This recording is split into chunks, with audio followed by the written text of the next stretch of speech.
Bonjour à toutes et à tous, on m'appelle Steven et ça y est, Spider-Man No Way Home commence dangereusement à se rapprocher d'Avatar qui est aux États-Unis le plus gros succès avec 760 millions au box-office, Spider-Man No Way Home étant aux États-Unis à 735 millions de dollars. Il est aussi, concernant le monde, le 6e film le plus rentable de l'histoire devant un petit Jurassic World ou même un petit Roi Lion, voilà, ce n'est pas rien quand même, et forcément, sous tout ce succès, les journalistes commencent à se poser des questions et ils ont des réponses, figurez-vous, puisque il y a les scénaristes notamment de Spider-Man No Way Home qui ont été interrogés sur ce que aurait pu être le film. Vous allez voir qu'il y a eu des changements quand même qui sont assez majeurs comparé à la version qu'on a vue nous au cinéma, et nous allons aussi parler dans cette vidéo du futur de Spider-Man avec un Tom Holland qui se livre pour la première fois sur Spider-Man 4, 5 et 6. Oui, ça fait bizarre d'entendre ça, mais c'est réel, c'est totalement réel. Bref, donnez-moi votre avis un petit peu sur tout ça, comme d'habitude, et nous c'est parti,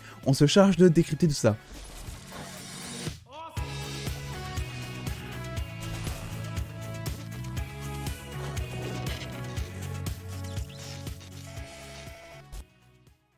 Et pour cette première partie de vidéo, nous allons suivre en fait la trame du temps et on va commencer par décrire ce qu'avaient prévu en quelque sorte les scénaristes de Spider-Man No Way Home pour Spider-Man No Way Home. C'est bien, vous suivez, c'est un truc de malade.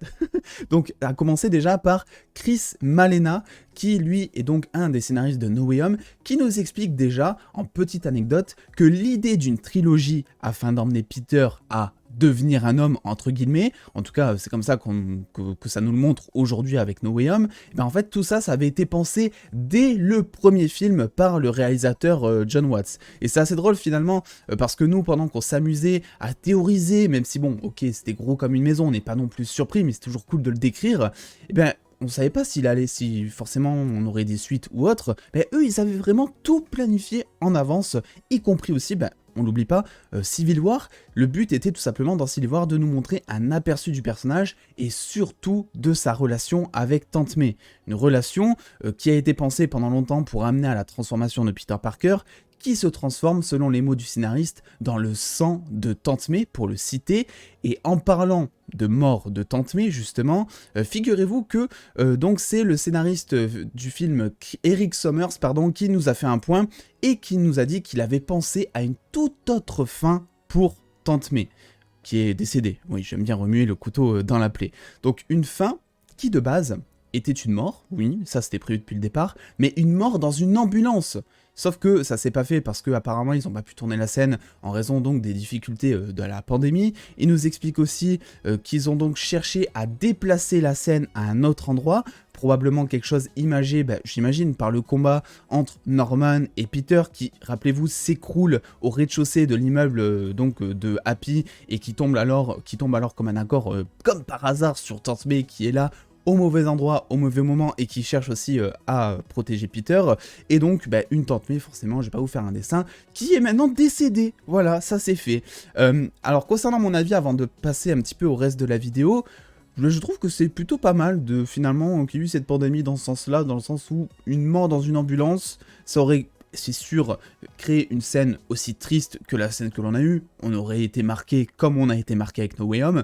Mais tu vois, là, t'es quand même sous des débris, t'as quand même plein de poussière, t'es dans un univers sombre, et je trouve que l'ambiance dans les films, c'est pas nouveau, contribue énormément à l'émotion que l'on a donc d'un film, même d'une série, avec sa musique. Et là, la scène qu'on a eue pour Tante May, moi je la trouve plutôt remarquable, je sais pas ce que vous en pensez, sa mort, j'ai trouvé plutôt chouette, qui s'est faite d'ailleurs en plusieurs temps, une mort que l'on a pu sentir arriver aussi mine de rien, donc voilà, si ça avait été dans une ambulance, ça n'aurait pas été nécessairement le cas, tu vois, on se serait dit, elle va clamser direct. Là, pour certains, il y en a qui ont eu la surprise de voir que finalement, elle allait pas si bien que ça. Bref, voilà, je voulais vous donner mon avis finalement,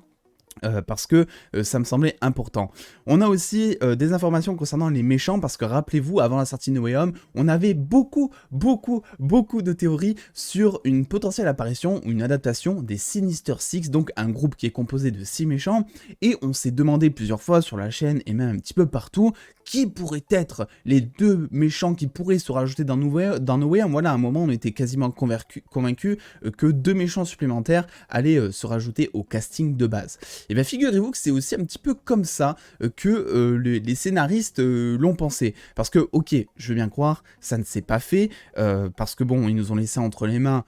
parfois bonnes, parfois mauvaises, de Electro, le lézard, l'homme sable et évidemment le bouffon vert. Donc on s'est retrouvé avec 4 méchants finalement. Mais les scénaristes, eux, avaient le même chemin de pensée que nous durant nos théories, en sachant qu'ils avaient longuement discuté à mettre Mysterio et le Rhino dans Spider-Man No Way Home pour former la première adaptation live action des Sinister Six. Et les scénaristes exagèrent vachement sur le fait finalement que c'est quelque chose qui a été discuté pendant très longtemps dans Spider-Man No Way Home, et la preuve en est, c'est que on a même eu un concept art il y a maintenant quelques mois montrant tout simplement le Mysterio de Jake Gyllenhaal se battant contre Doctor Strange. Une validation selon moi de plus pour dire que le maître des illusions de Far From Home n'est définitivement pas mort. Certes, il n'est pas dans le film, mais le fait de penser à le remettre devant l'écran prouve selon moi qu'ils en ont vraiment pas fini avec le personnage. Et là-dessus, je vous invite à aller voir cette vidéo où j'argumente beaucoup plus mon avis, une vidéo consacrée justement à Mysterio, à son retour et à ce qu'il en est. Je vous invite à aller la voir pour avoir un petit peu mon avis, un petit peu plus en profondeur là-dessus. Autre chose aussi d'inattendu, le bouffon vert ne devait pas être le méchant principal du film. Et ça, je vous avoue que c'est quelque chose qui m'a un petit peu surpris. Alors, on nous explique, tant bien que mal, que tout simplement le scénario du film, il a changé maintes et maintes fois, mais que le bouffon était un méchant de base dans les premier scénario qui avait été fait, qui avait la même envergure que les autres méchants du film. Alors, on nous explique aussi que le film a connu énormément de changements, et les scénaristes expliquent que c'était à un moment, voilà, au bout d'un moment, ils écrivaient, et c'était devenu une évidence pour eux de faire de Willem Dafoe l'antagoniste principal du film. L'idée, si vous voulez, c'était de lui donner une seconde chance après sa mort dans Spider-Man 1. Une chance, bon, qu'il a clairement foutu en l'air, on va pas se le cacher, qu'il aura totalement réussi à gâcher là-dessus, et je suis plutôt content qu'ils aient pris ce chemin-là avec le bouffon vert, parce que finalement, que l'on aime ou pas le film, parce que moi j'ai vu plusieurs de vos retours en commentaire, que ce soit sur Twitter ou même sur YouTube, j'ai vu d'autres commentaires, d'autres critiques, etc. Et on est tous d'accord sur un point, que l'on ait aimé ou pas le film, c'est que Willem Dafoe a livré une performance qui était incroyable, s'il vous plaît. Donc là-dessus, je suis plutôt content finalement qu'il ait mis dans le rôle du méchant principal, et je dis pas ça parce que c'est mon méchant préféré, tout film confondu, évidemment. On passe du coup à la seconde partie de cette vidéo. Alors là, c'est tout hein, finalement pour cette partie où on expliquait ce qu'aurait pu être Spider-Man No Way Home. Je vous ai d'ailleurs fait plusieurs vidéos depuis ces dernières semaines sur les concept art, etc. Donc si vous voulez d'autres informations, notamment sur le bouffon vert, sur l'homme sable, etc., sur Electro, on les a traités avant en vidéo. Là, on va se concentrer sur Spider-Man 4, 5, 6. Oui, ça fait bizarre d'entendre ça, mais c'est réel. Parce que jusque-là, ce qui était assez drôle, c'est que Tom Holland, bien que nous, on le savait, c'est maintenant officiel depuis maintenant au moins 2 mois, le fait qu'il va y avoir une nouvelle trilogie Spider-Man avec Tom Holland, mais depuis, l'acteur a été interviewé plusieurs fois pour la promo de No Way Home, et c'est pas qu'il contredisait, mais c'est que il disait bon en fait j'en sais rien, je sais pas du tout ce qui est en train de se passer, je ne sais pas s'il va y avoir des prochains films, alors que nous on le savait, c'était officiel. Et là, figurez-vous que il a commencé un petit peu à partir en cacahuète, dans le sens où déjà quand il nous disait je sais pas si je vais revenir parce que j'ai envie de prendre des vacances. Et je pense aussi que c'est peut-être le moment de laisser de la place à un nouveau jeune homme qui prendra la relève de Spider-Man. Et nous, quand il a dit ça, il a dit plusieurs fois d'ailleurs, quand il a dit ça, on a de suite pensé à Miles Morales, évidemment, que l'on soupçonne depuis un moment, mais je vais revenir en fin de vidéo. Il a décidé, figurez-vous, de cracher le morceau, là, depuis quelques jours, enfin, en officialisation plutôt, je n'arrive plus à parler, en quelque sorte finalement, ce que serait Spider-Man 4, 5 et 6. Et figurez-vous qu'il a officialisé, mais à moitié quand même. Il n'a pas porté tout ça, on va dire, à bras-le-corps, vu qu'il expliquait qu'il y a eu des conversations sur l'avenir potentiel de Spider-Man, comme si bon, il y avait encore un doute en utilisant le mot potentiel, mais que pour le moment, il ne savait pas à quoi allait ressembler l'avenir du héros, nous faisant alors comprendre qu'aucune histoire n'avait été encore développée au sujet de Spider-Man 4, 5, 6. Et ça, c'est un truc assez amusant quand il nous dit ça, parce que Kevin Feige avait déclaré il y a 2 mois maintenant qu'il avait déjà commencé à développer activement la suite. Alors certes, je vous l'accorde, c'est que le début du développement en fait, si vous voulez. Il y a encore plein de choses qui doivent être faites, mais ça fait quand même 2 mois que Kevin Feige réfléchit à la suite, et ça c'est que depuis le début de sa déclaration. J'imagine que depuis en fait qu'ils ont terminé le script de Spider-Man No Way Home, en sachant qu'il a d'ailleurs été repoussé, donc ça fait maintenant beaucoup et beaucoup de mois, j'imagine qu'ils ont déjà commencé à travailler sur la suite depuis maintenant plusieurs mois, même peut-être 1 an, je ne sais pas. Donc ils ont une idée précise de là où ils veulent aller, et Tom Holland, quand il nous dit « je ne sais pas où ce film va nous emmener », je pense que ça veut juste dire qu'il n'y a pas de script, il n'y a pas de scénario définitif, mais je pense qu'il a une petite idée, et si vous voulez mon avis, ce n'est pas pour rien que, en guise d'excuse, à chaque fois quand on lui demandait et qu'il assumait pas, en mode finalement oui, je veux juste qu'il y ait un nouvel acteur, etc. Je pense que c'est pas pour rien, parce que nous ça fait des mois maintenant que on théorise sur le fait que, enfin on a des suppositions sur le fait que Miles Morales pourrait intervenir dans ces suites de Spider-Man et que ça serait lui qui prendrait la relève finalement. On a aussi des rumeurs, bon là c'était vraiment pour vous parler de manière purement théorique, mais on a aussi des grosses rumeurs qui sont un peu plus factuelles, disant que Miles Morales serait un ami de Peter dans les suites de Spider-Man, étant donné qu'il a perdu tous ses amis, il a une nouvelle vie, personne ne se rappelle de lui, et que donc Miles pourrait être un de ses meilleurs potes en fait dans la suite.